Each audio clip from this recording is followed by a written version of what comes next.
Bhaktivedanta Swami Srila Prabhupada Ki, Istamkaracharya Srila Prabhupada Ki, Gruntaraj Srimad Bhagavatam Ki, Shri Shri Radha Radhanath Ki, Shri Giri Govardhan Ki, Shri Chaitanya Mahaprabhu Ki, Gopremanande, all glories to the assembled devotees, all glories to the assembled devotees, all glories to the assembled devotees, all glories to Sri Guru and Sri Gauranga, all glories to Sri Prabhupada.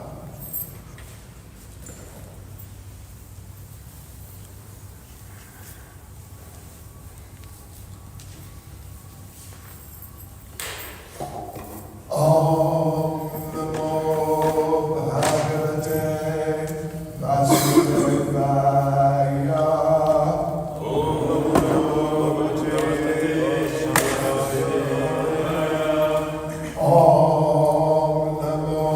Bhagavate Vasudevaya.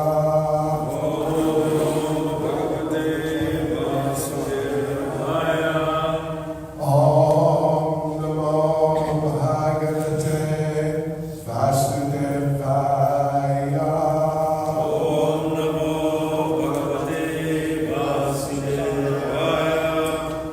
Srimad Bhagavatam, Canto 4, Chapter 24, chanting the song sung by Lord Shiva, text 15.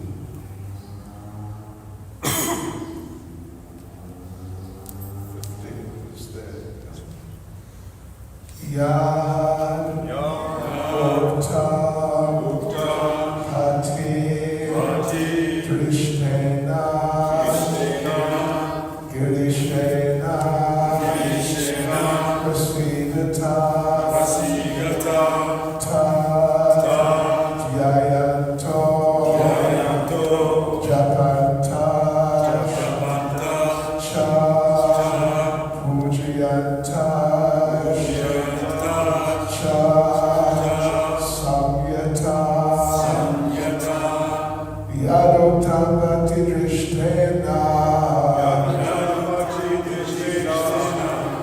Girishena Prasidata Tajayanto Japantascha Pujayantascha Samyata Yadutapati Drishtena Girishena Prasidata Tajayanto Japantascha Pujayantascha Samyata Yadutapati Drishtena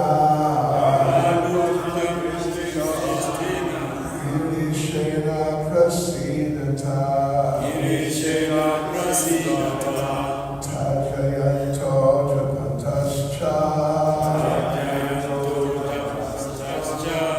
Pujayantascha Samyata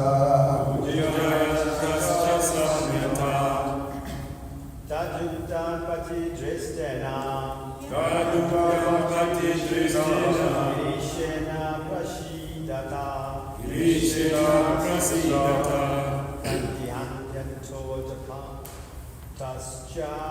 Tadyanto Japantascha Pujayantascha Samyata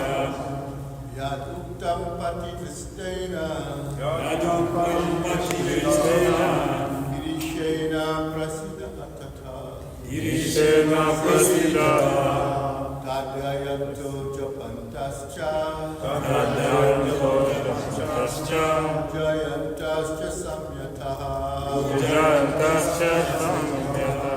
Yadutapati Drishtena Yadutapati Drishtena Girishena Prasidata Savyata Girishena Prasidata Yadayanto Japantascha Tadyanto Japantascha Jayantascha Samyataha Pujantascha Samyataha Other kids? Yaduttam Pati Drishtina Girishena Prasidata Tadyanto Japantascha Pujantascha Samyataha Yaduttam Pati Drishtina Girishena Prasidata Tadyanto Japantascha Pujantascha Samyataha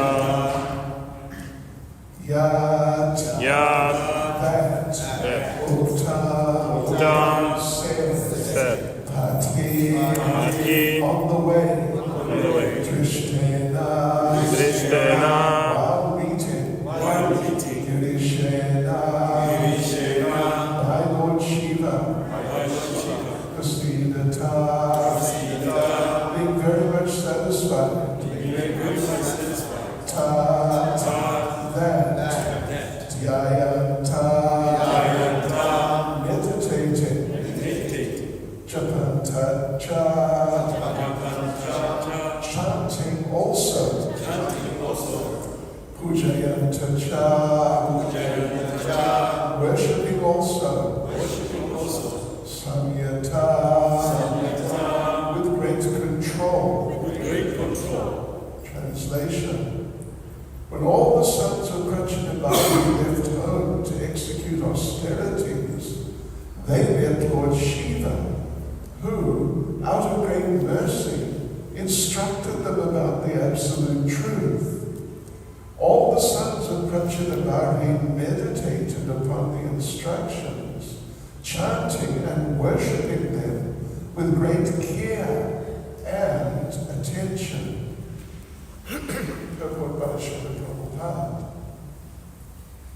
It is clear that to perform austerities or penances, or for that matter, any form of devotional service, one has to be guided by a spiritual master. Here it is clearly stated that the 10 sons of Maharaj Prajnavari were favored by the appearance of Lord Shiva, who, out of great kindness, gave them instructions regarding the execution of austerities. Lord Shiva actually became the spiritual secret of success.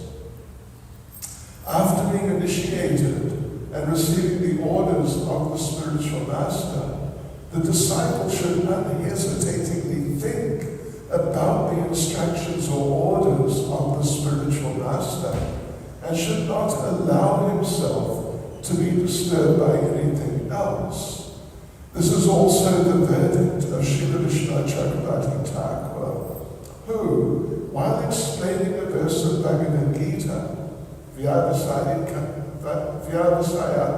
Bhutiya Ekeha Kurinandana, Bhagavad Gita 241, points out that the order of the spiritual master is the life substance of the disciple. The disciple should not consider whether he's going back home, back to Godhead. His first business should be to execute the order of his spiritual master. Thus, a disciple should always meditate on the order of the spiritual master, and that is perfectional meditation. Not only should he meditate upon that order, but he should find out the means by which he can perfectly worship and execute it. Yadatam Parikrishnena Girishena Prasidata Tadyayato Javantascha Pujayantascha Samyata. When all the sons of Prajnavari left home to execute austerities, they met Lord Shiva, who, out of great mercy, instructed them about the absolute truth. All the sons of Prachinabhavi meditated upon the instructions, chanting and worshipping them with great care and attention. Namo Vishnupadaya Krishna Krishna today. Shrimati Bhaktivedanta Swami Namane. Namaste Saraswati Devi Gaura Brahmachari. Nirvishesha Shunyavadi Pasvachari Chitari. Vajgam Trivistagri Prasidurga Devacha. Paditana Pavane Yovaishnavya Namo Namaha. Sri Krishna Chaitanya Prabhu Nityananda. Shri Advaita Radha Shivasani Gaura Bhaktivinoda. Hare Krishna, Krishna Krishna, Hare Hare Rama, Rama Rama, Hare Hare. Yes, so it's a very important verse, very important purport, very explicit and clear that the Prachetas, the sons of Prachinabhavi, 10 of them, they, after spending their early days at home, they then took up a way of life of devotional service, of Krishna consciousness. And that was the focus of their lives. That was what they were doing. They were not thinking about how to earn money and how to get material facilities and all that sort of thing, which is generally in the mind of the average person nowadays. But they left home to execute austerities, and somehow or other, by some transcendental arrangement, they happened to meet Lord Shiva. It's not really that they just happened to meet him, just somehow or other, by accident or something like that, but actually by the arrangement of the Supreme Personality of Godhead, they met Lord Shiva. And it's not specifically mentioned here, but by the arrangement of Lord Shiva himself, they met Lord Shiva. Or he went and found them and intervened in their lives, and then instructed them on, well, as the chapter title says, chanting the song sung by Lord Shiva. And we will actually read that song as this chapter goes on. It will be presented over a number of verses what Lord Shiva said, and the particular prayers that he gave them. And as we'll see, they are all focused on the Supreme Personality of Godhead, and very much so. Yes, because Lord Shiva himself, as is stated right at the end of the Bhagavatam, in the final chapter at least, it says there that Vaishnavana Shambhu, that Lord Shiva is the greatest Vaishnava or devotee of Lord Vishnu, very literally. Yes. And well, it was interesting. I had the experience this morning. I was online over there, and with quite a number of people around. I'm not sure, maybe 100 or so were there online. And one person on TikTok asked, well, basically, what is the connection with Lord Shiva, or something along those lines? Obviously, he already had some sort of appreciation, you could say, attachment to Lord Shiva, so he was asking about that. Of course, nowadays people, they just don't really understand who is who and what is what when it comes to Vedic knowledge or just knowledge of the absolute truth. But anyway, at least he was interested. That's nice. So Lord Shiva, in his prayers, he glorifies the Supreme Personality of Godhead very beautifully in a very focused and concentrated way. And it's really clear from that Vaishnava Yatashamam, that he is actually a great devotee of the Supreme Personality of Godhead. That's who he is, that's what he is. So anyway, then he met the Prachetas as described here. And out of his great mercy, he instructed them about the absolute truth means, about the Supreme Personality of Godhead, Lord Krishna, and then Lord Shiva, as Prabhupada says here, Lord Shiva actually became the spiritual master of the 10 sons, the Prachetas. And as his disciples, they took his words so seriously that simply by meditating on those instructions, they became perfect. And Prabhupada says here within the purport, this is the secret of success. So the spiritual master plays an integral, not just integral part, although it is certainly an integral part in the life of the disciple. But the spiritual master, the bona fide spiritual master, is essentially like the guiding light. There's that little saying there. He is not just like, but he is the guiding light in the life of the disciple. That whatever the disciple does is simply based on the instructions of the spiritual master. And this is just a vital, or even perhaps the most vital, part of the life of a devotee. And therefore we sing every morning.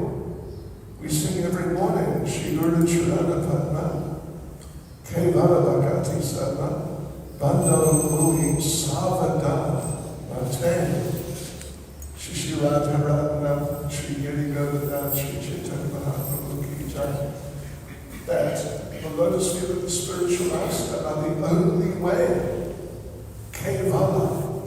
Kevala is a very standard Sanskrit term which is used in the Krishna conscious literatures repeatedly. Kevala means only, just one. So yes, the lotus feet of the spiritual master are the only way to achieve pure devotional service. And therefore the author, Narottam Das Thakur, says, Kevala Bhakati Sarva Bandho Ui Savadam Mate.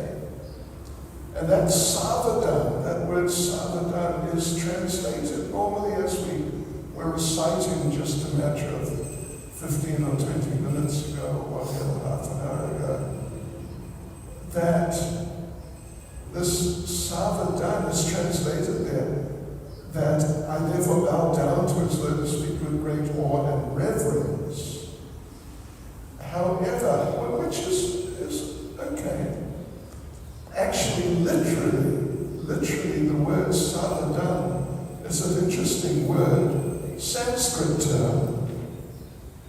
But it's also, like so many Sanskrit words, it has been adopted into current day North Indian languages, the languages of the people. Hindi, the main North Indian language, and Bengali, it's the same thing, Gujarati, and so on and so forth. There's a few other North Indian languages. And it's there, Savadam.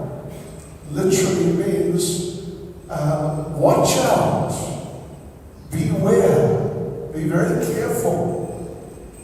In fact, if you can read it, then when you're moving around, if you're being driven around, like the Vrindavan area or like that, then you see, at least if you can read it, that when you come to some roadworks, there on the roads, when you come to some roadworks, a little on the more substantial side, then there'll be a sign, a warning sign. And what does it say at the top of the sign? Savadhan. You can read it, can't you? You can't read it. Anyway, yeah, that's what it says.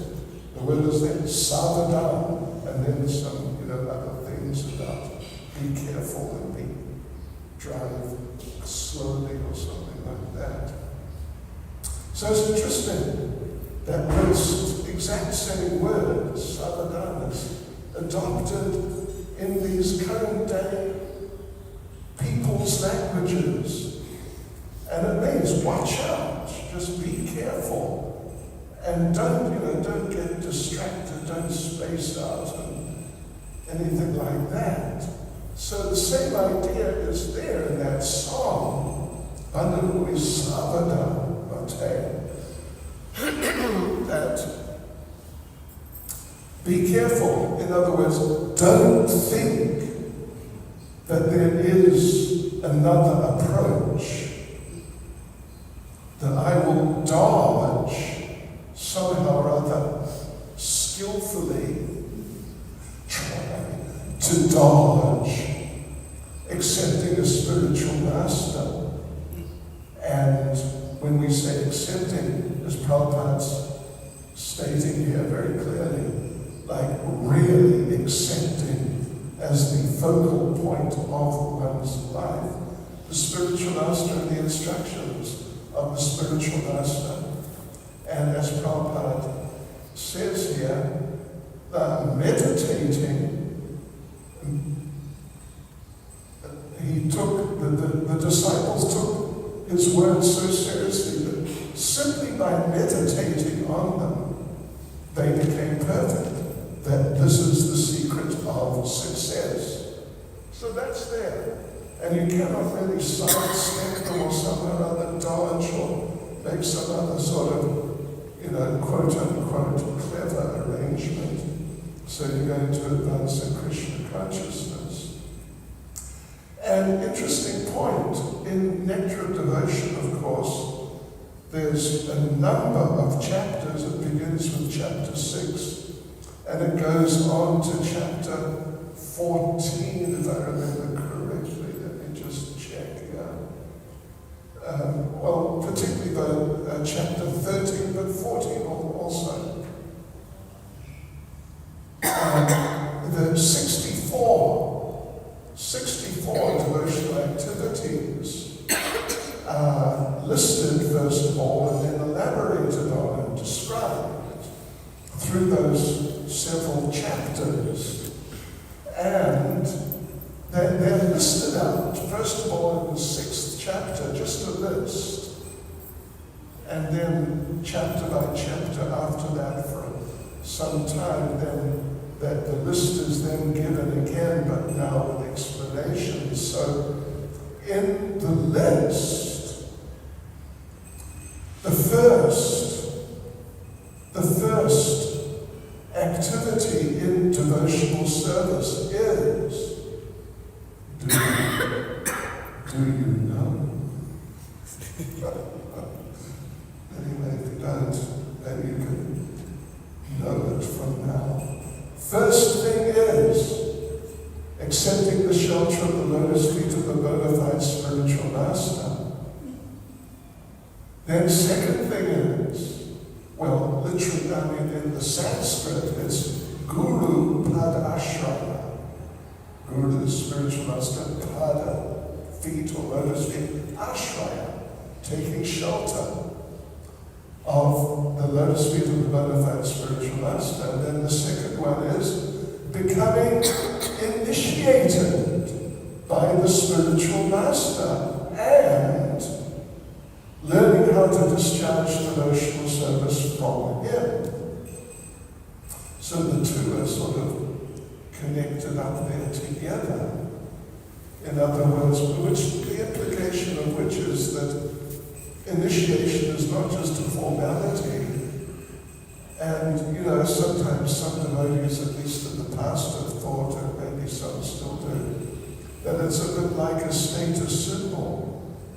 That when you're within the devotee community and moving around and interacting within the devotee community, then devotees will ask you, oh, what's your name?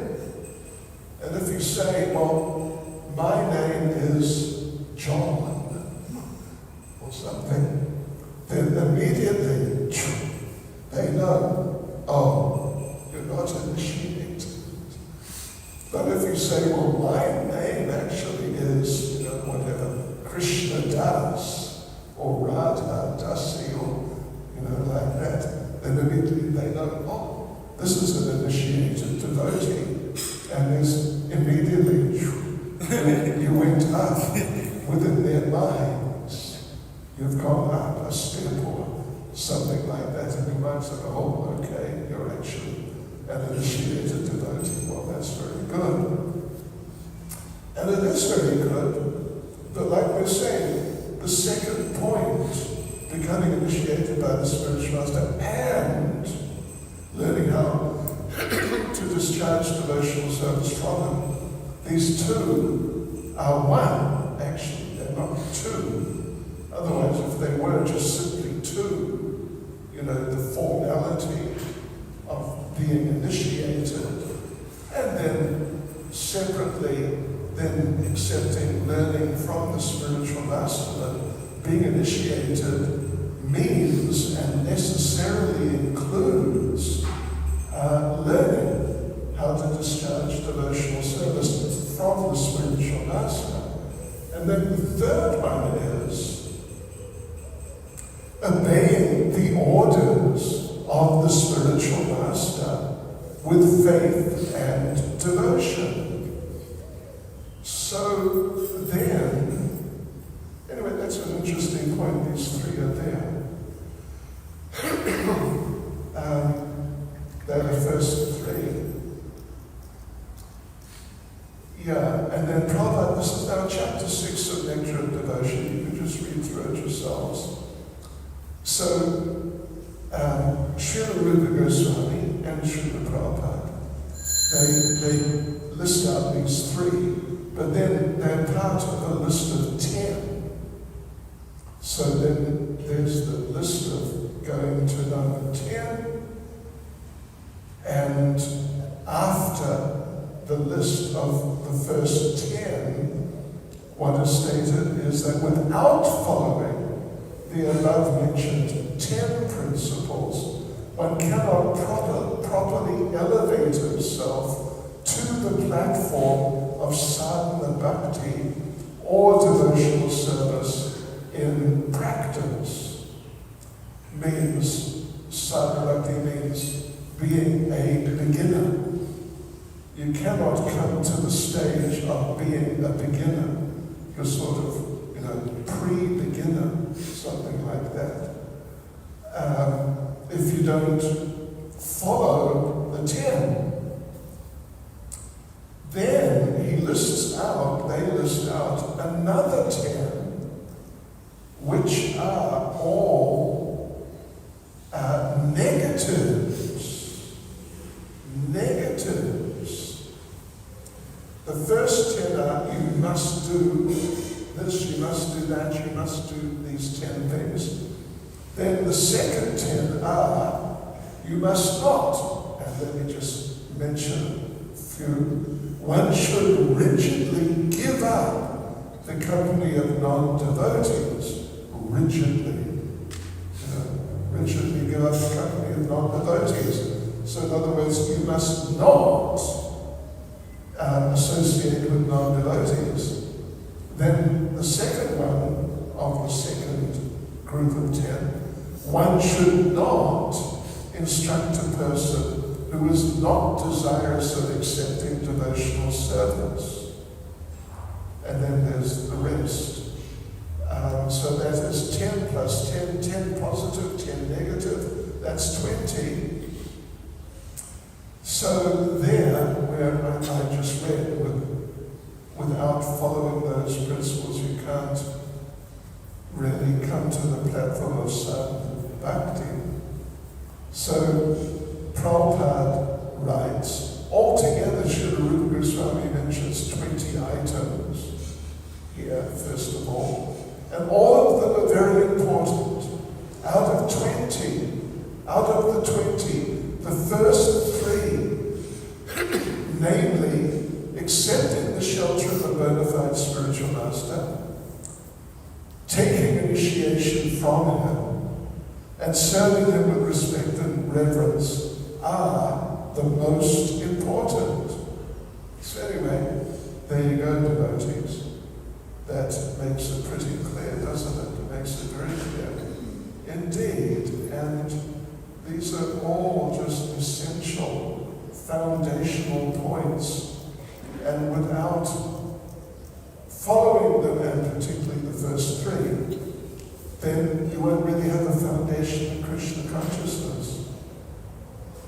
You know this in the Bible. I don't know how many of you read the Bible. You read the Bible, didn't you? Yeah. The story of the man the men, I think, one built his house on sand, wasn't it? The other one built his house on rock. Was there a third one, or just the 2? I can't remember exactly, but definitely one of them built his house on sand. And what happened? House fell over. And it was just, ruined. But the one who built the house on the rock, that was there as sort of as permanently as houses can be.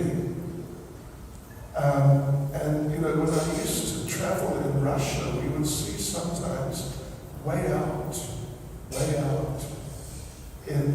even in still some of the cities a bit, but in some of the villages, the old houses built of logs.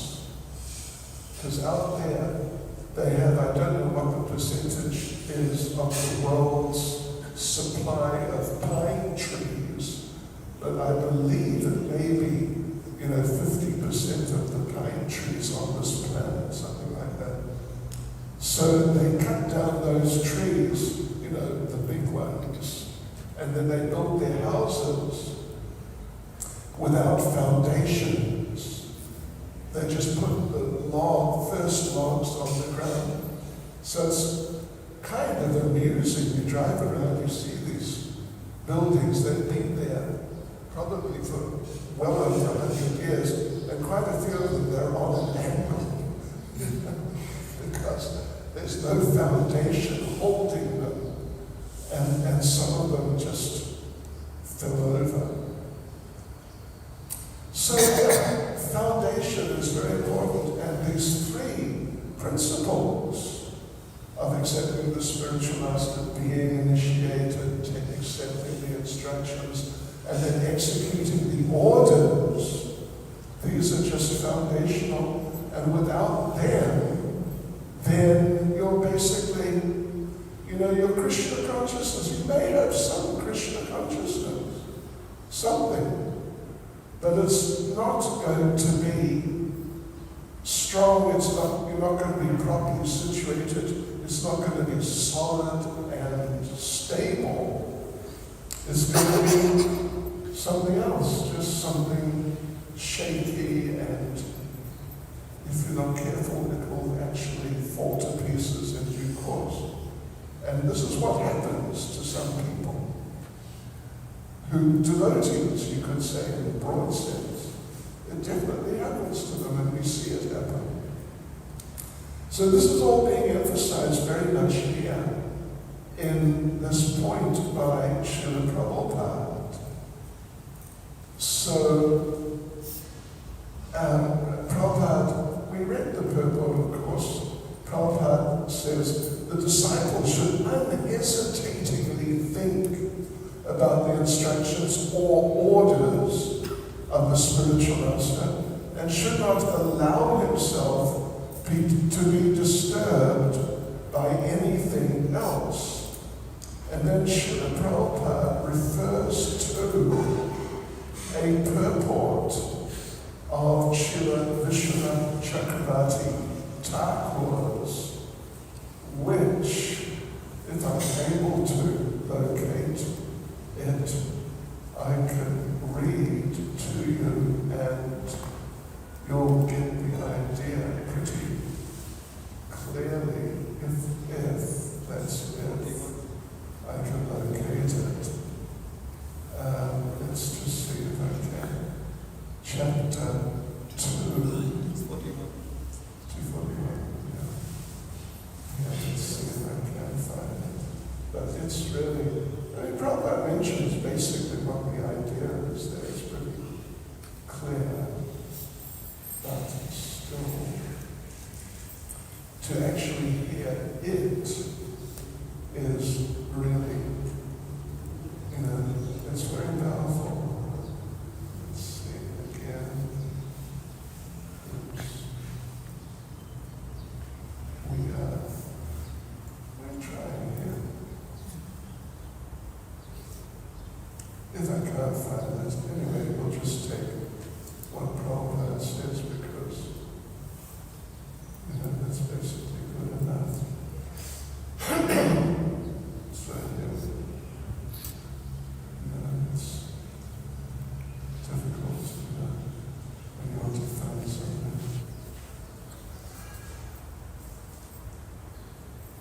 Here it is. Right, okay, here it is. At least listen to this. The best kind of intelligence I can have is intelligence used in the service of Krishna. Intelligence is defined as fixed when it is intent upon my spiritual master's instructions. Intent meaning just focused like that. Well, fixed. When it is intent upon my spiritual master's instructions, such as chanting the name of Krishna, remembering his activities, and performing service to his lotus feet. My spiritual master's instructions are my sadhana and my life. My sadhana basically means, well, literally it means practice, like doing things. Yeah, what I'm doing. And it means that, like, the foundation of what I'm doing and my life, both in the beginning stages of bhakti as well as in bhakti's perfectional stage. I desire only to follow his instructions. I accept nothing else as my life's work, even in dreams. Whether I'm happy or distressed, whether the material world remains or is destroyed, I don't care. There is no loss for me. I simply must carry out the orders of my spiritual master. Fixedness upon his orders is determined intelligence and devotional service. And only by being fixed on his orders can such determined intelligence prosper. Anyway, that's the translation of, well, part actually. The part that Prabhupada is referring to, that part of the purport by Srila Vishwanath Chakravarti Thakur on Bhagavad Gita chapter 2 verse 41, and Prabhupada then says, having mentioned the Sanskrit, first two lines, Prabhupada says that this verse points out that the order of the spiritual master is the life substance of the disciple. The disciple should not consider whether he's going back home, back to Godhead. First business should be to execute the order of his spiritual master. Anyway, it's really quite a purport, this. It's really so foundational and so important for all of us. And Srila Prabhupada made the point again repeatedly that having been accepted by a spiritual master and being initiated and having been instructed, which doesn't have to mean like face to face, but it may do. Having been instructed maybe just, through classes and other instructions, then one should execute those orders. One should understand what the spiritual master wants you to do, and then one should do it. And the mood in doing it and carrying out those instructions should be one of gratitude. That what a gift, what gifts I've been given by the spiritual master. It's incalculable because it's Krishna. He's given me Krishna and he's given me access to Krishna and like this. So how can I calculate my debt? It is actually not possible. And therefore, one should not feel that, well, I'll do this, I'll do that, and when I've done this and I've done that, then I will have fulfilled my debt. I will have repaid my debt, and that's it. Debt finished, then what will I do? I'll do whatever I want to do. So, yes, so this mood of gratitude to the spiritual master and to Krishna and to the devotees for that matter, but particularly to the spiritual master, the debt of gratitude, the feeling that I'm indebted, and there's a great need for me to make the effort to try, even though it cannot really be done, but I must at least try to repay that debt of gratitude. This is a very essential part of the consciousness of the disciple. Like very fundamental, very foundational part of the state of mind, the way of thinking of the disciple. And not feelings, well, like we mentioned, that I paid back my debt, or maybe it's not such a big debt, but I'll do something. In this way, one should actually dedicate one's life, and one should even think that life after life, I will continue trying to do that. I have a mission, like an eternal mission. So like this is very instructive for all of us, and we should apply ourselves, first of all, to really absorbing what is said here, and then really trying to apply it in our lives. Hare Krishna. Srila Prabhupada Ki Jai. Yeah. Any comments or questions? Jai Sachinanda Prabhu.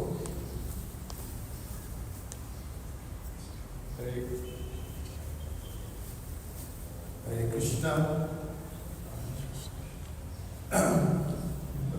Trying to link the verse when Prabhupada was taking sannyas, was he meditating on that verse? When Or Prabhupada- 241, Vyasya Budi Ekaha Kurudandana. Well, Prabhupada would meditate on that, just repeatedly. I don't know if I read, did you? Reading that he was specifically at that time. Something like that kind. It could be. Well, I'm sure he was. Yeah. Although I don't know if I read that specifically he was thinking, okay, now, like that. But certainly when he took sannyas, he You know, even before he took sannyas, when he was a householder, and he would travel around with his business, Prabhupada says, it's there in the Lilamrita, that he would, as he was traveling around, he would regularly read this, regularly read it, the particular verse and the particular purport. And, you know, just like right here, he's mentioned it in other places, he mentions it too. It was just like, well, it was really an essential part of his thinking and how he felt. Really personal, in the purport of this verse, today's verse, very personal realization of this, of his personal realizations of following the order of spiritual master and getting success. Because he first met, I think in 1922, and he was given instruction, you preach in English language, Right. and it took him like 40 years to come to the West. So that chapter in Lilamrita is called A Lifetime in Preparation. Right. To meditate on that order. He was meditating on the order. Seemed like a monumental task. Yes, and monumental. But he was always thinking how to do it.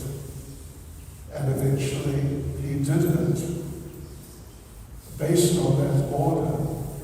And you know, in one of his Vyasapuja offerings, which is oftentimes in the Vyasapuja book, there's the offering in which you could say, chastises his godbrothers for not doing that. Yeah. Yes.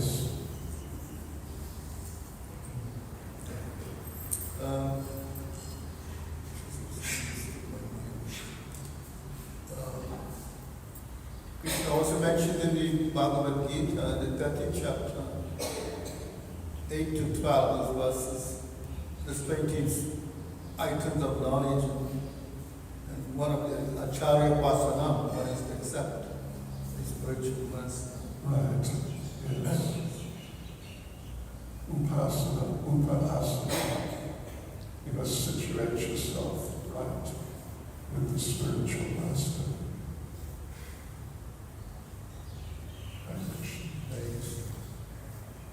Prabhu. Hare Krishna Maharaj. Loud and clear. Hare Krishna. Should a person be absolutely sure when taking a spiritual master? Okay. I mean, that's an important question. Well, are we capable of being absolutely sure of anything?